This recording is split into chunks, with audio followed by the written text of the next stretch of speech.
James Simpson, thank you for joining us. Congratulations, first of all, on your call up for the England World Cup squad. And it goes without saying you're looking forward to the tournament, doesn't it? Yeah, thanks a lot. It's when the calls were going out, you do get a bit, am I going to get picked or am I not? Nobody ever thought that you've got a spot guaranteed for them.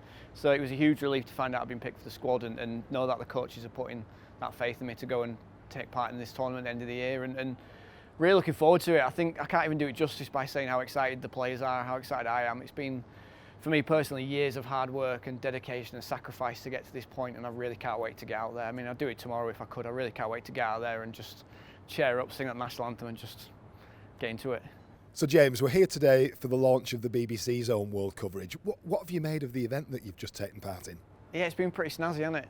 It's just been amazing to see how many presenters and how many experts of the game and how many people are really keen to get on board and talk about rugby league and wheelchair rugby league. And there's some great names in there like JJB, Jamie Peacock. It's people who really understand the game of rugby league are going to be getting in there and talking about it. And yeah, it's been amazing. I love it. And just hearing from BBC how excited they are about the game. It's something as someone who loves wheelchair rugby league and has been part of it since like, I say the early days, but the game's only like not even 20 years old. But it's just amazing to see where the game's going now and how much people are putting into it and how much faith people are putting in the game of wheelchair rugby league to put on a show. And you spoke in there of previously playing in front of more modest crowds for the wheelchair game. How will the BBC and what they've talked about this morning, what sort of impact will that have in terms of the profile of the wheelchair game and attendances in the tournament itself?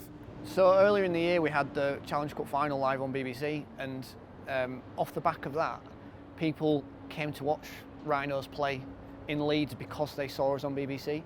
So not only is that going to get to people who might see the game and want to start playing or want to start volunteering, but fans as well. Fans are going to see wheelchair rugby league and off the back of it be like, I want to go support this team, I want to go help this team, volunteer with this team. But most importantly, I'm really hoping that people are going to see these games, just flick onto BBC Two, see it and be like, I want to play this game, I have to be part of this game. And then the next generation of superstars that aren't even playing the game yet, don't even know about the game yet, and in 4 or 5 years time we'll be talking about these people who are going to hopefully start playing off the back of this World Cup.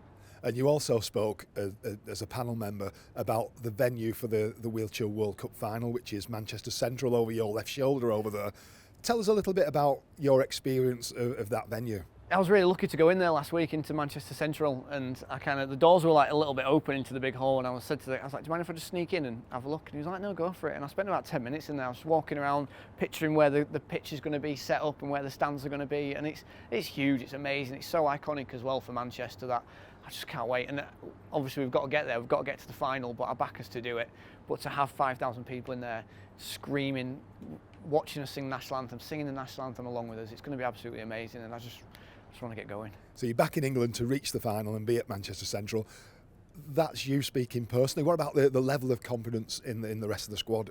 The team's the best it's ever been. So as long as I've been involved in wheelchair rugby league and the England setup, the team is the strongest it's ever been. The competition for shirts at the moment is so fierce that the players who are going to get named in those squads are the best players in the country. Some of them the best players in the world, if not all of them. But yeah, we're going to put on a show, and we wouldn't be doing this if we didn't think we could win it.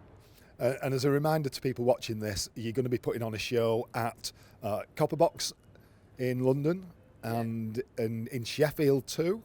And the group stage, so England's group is based out of the Copper Box, which obviously everyone knows from 2012, that huge iconic venue where wheelchair basketball, everything unfolded, and it's just designed for wheelchair sport. The way the seats are raised up so you're looking, and it's absolutely incredible.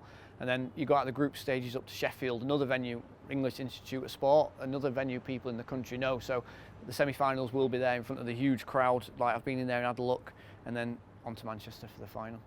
And there's a final few tickets available for those wheelchair internationals, so where can people buy tickets for those?